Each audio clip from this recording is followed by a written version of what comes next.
Hi, my name is Toshi. I live in Japan, and I want to talk about Oddworld Soulstorm. I grew up with the original Oddworld games, Abe's Odyssey and Abe's Exodus, on PlayStation. I remember playing through these games at quite a young age. I think I was around 10 or 11 years old at the time. Being an impressionable kid, the game's unique world and characters, wacky voices, and extremely odd humor really stuck out to me and stayed with me my entire life. After Stranger's Wrath, Oddworld kinda dropped off the radar for a long time. But in 2014, Abe's Odyssey came back! I freaked out when I heard a remake was coming. And it delivered. New and Tasty was pretty much a one-to-one remake of Abe's Odyssey, and that was all I could have asked for. Now we have Soulstorm, and wow, does it look good. The game is not a one-to-one remake of Abe's Exodus, although it does share the same overall story, albeit reimagined to quite a degree. I'm very happy that Oddworld inhabitants, the original developers from the very beginning, are the ones who have brought us this treat. Originally intended for a 2018 release, Soulstorm has been delayed year after year, but it's finally out, and I couldn't be happier. Let's talk about the game. I won't go too in-depth with the plot because I don't want to spoil anything, but the game takes place a short time after the events of New and Tasty. So if you haven't played that one, it would fill you in on the details. Abe is warned that he and his friends are not free like they thought they were, and that this is only the beginning of their troubles. Moloch the Gluckin is pissed beyond belief about what Abe did to his farm, and he wants to hunt him down. The cutscenes in this game are insanely cool. Holy shit! I'm gonna gush for a bit, but back in the day, when I played Abe's Odyssey, I was absolutely blown away at how good looking the cutscenes were for 1997. These games have always had a knack for having great cutscene graphics, and Soulstorm does not disappoint. There are many different locations you visit in Soulstorm. Some are very familiar, brought back directly from the original game, and others are brand new, never seen before. The old ones are completely revamped, however, and none of the original game's puzzles and pathways are in Soulstorm. It's completely new. Lorne Lanning is one talented son of a gun. He wrote and directed the entire series, and he alone does almost every character's voice work. He has such a wide range of voice talent, it's almost unbelievable that each of his characters in this game was all the same person. The PS5 version of this game takes advantage of the DualSense controller. The adaptive triggers give some resistance when chanting with L2 and when using the fire extinguisher with R2. I did notice, however, that sometimes the chanting did not have the adaptive triggers kick in, but most of the time it did.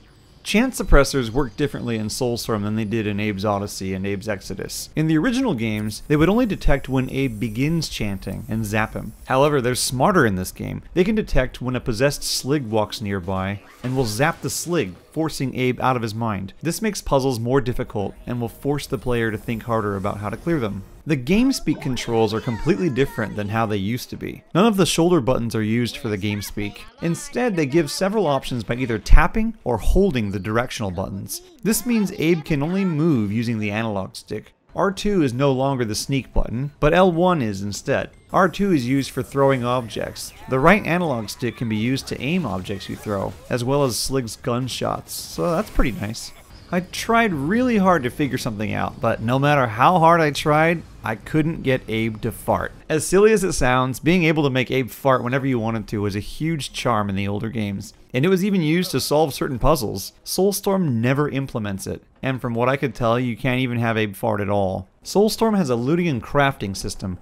You can smash crates and search containers like garbage cans and lockers for items that can be used together to craft various things, such as tools to help you avoid enemies, like smoke screens you can hide inside of, or weapons to use to knock out or kill enemies, like exploding soda cans. One of the first things the game teaches you about is how to manage fire and water. There's a lot of fire in Soulstorm that you have to deal with, and some of that fire you'll have to douse in order to progress forward. The game has you throw water bottles at first, but later on you'll get a more handy tool for putting out fires. There are lots of dark caves in Soulstorm. In these caves, many dangers lurk, but you can use flares to light up the space around you a bit, so you can see where you're going. Checkpoints are everywhere in this game. Abe's Exodus had a quick save system, which was extremely handy. It was basically using save states. However, as handy as that is, it could also land you into some deep trouble if you timed it badly, putting Abe into an eternal loop of horrible deaths until you told the game to restart the whole area. In Soulstorm, there are checkpoints before every other challenge you face, and you can even go backwards and revisit any checkpoints you want to. And that will be where you respawn when you die, and all progress up to that point will be recorded.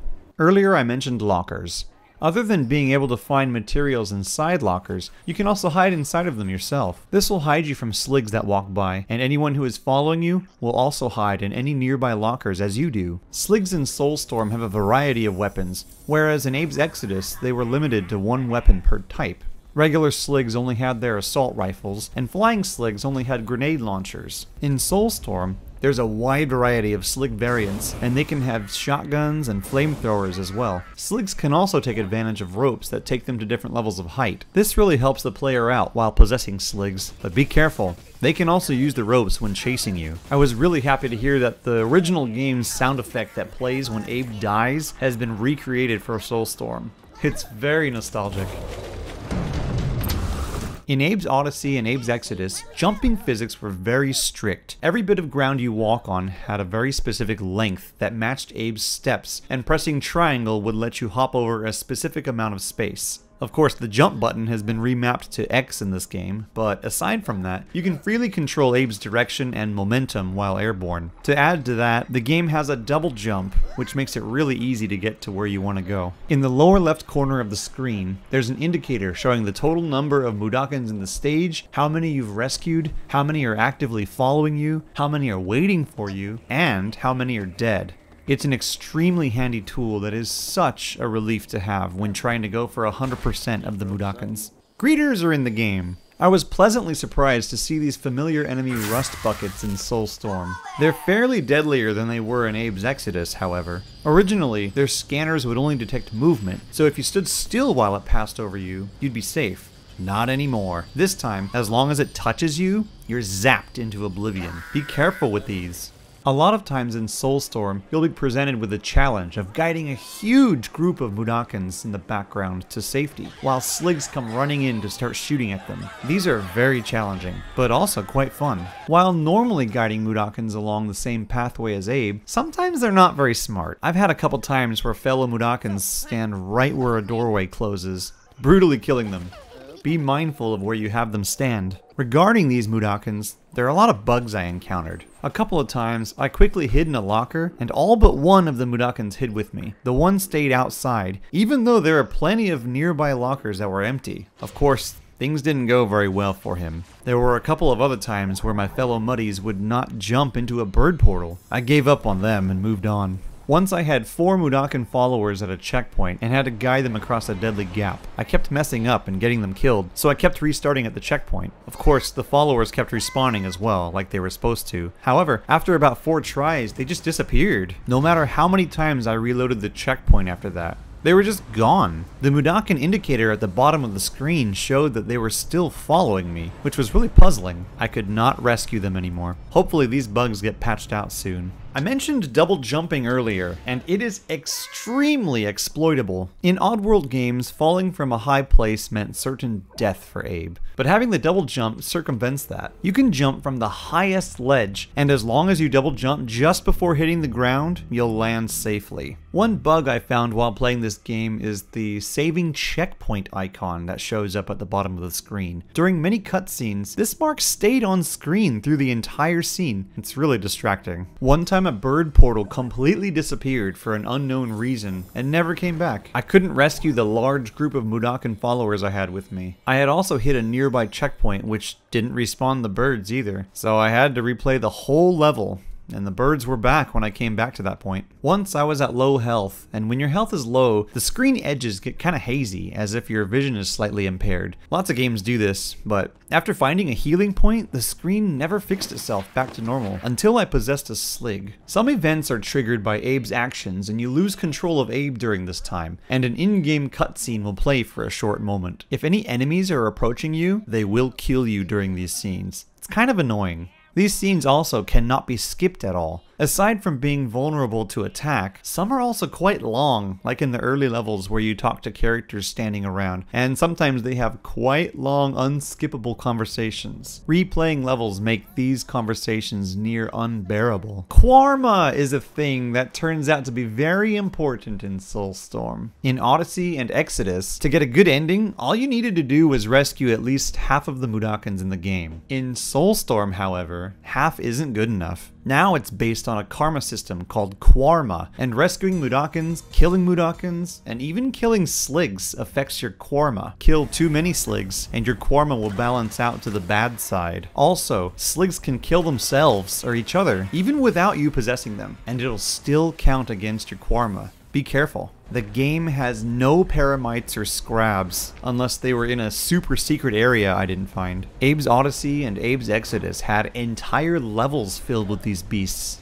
And to be honest, not seeing them at all was pretty disappointing, as they were some of my favorite things in the older games. There are also 0 Gluckons in-game. They only exist in cutscenes. In Exodus, you would find what they called pantsless Sligs, where they basically did not have their robotic legs and would crawl around with their arms to go get a pair. In Soulstorm, they're not present at all. Fleeches are mentioned, but as far as I saw, they never made a single appearance. When you do your first playthrough, you can come to a checkpoint, stop playing, and resume playing again later at the same point, which is nice, but should be expected in this age. However, if you hit the bad ending and start replaying levels from the level select menu to improve your Kwarma, these checkpoints do not save if you turn the game off. You'll have to clear the level in one go, so be careful about time management. Hopefully that gets updated to be more convenient in the future. In Abe's Exodus, Mudokons had emotions that would change depending on what happened around them. If someone was killed nearby, they'd become sad. If anything else happened that would cause further sadness, they'd start punching themselves in the head until they died.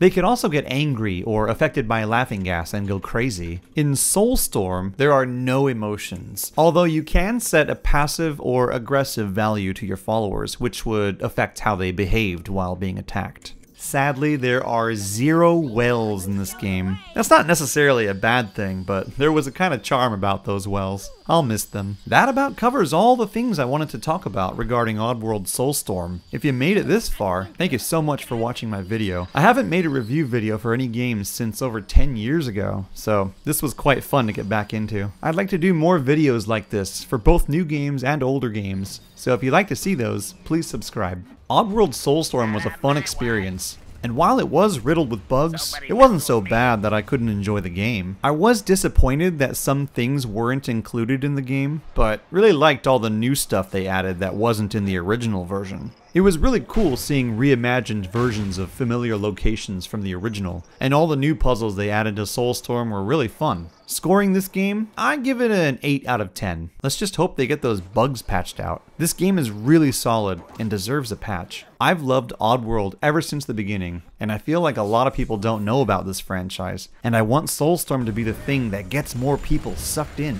Thank you so much for watching this. Have a wonderful day.